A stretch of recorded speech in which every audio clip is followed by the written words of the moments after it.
So today, dumating na yung small internal filter manufactured by Xilong from China.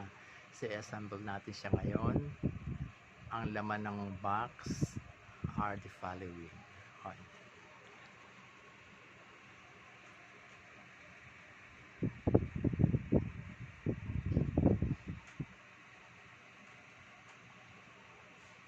Okay, let us start assembling.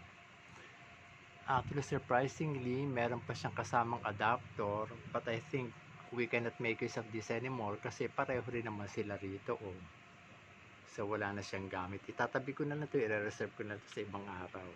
So, how do we assemble? Okay, let's start with this machine, small machine here. Attach ko yung tube over here. And then we have this elbow tube which will be attached on the side like this, and then another tube on top,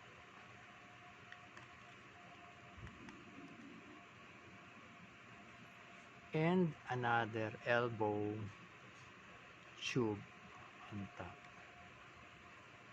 and this is where we attach the final tube with all these holes here.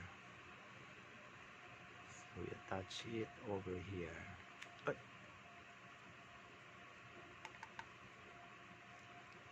Okay, and then at the back, nandito this is where you will find the suction.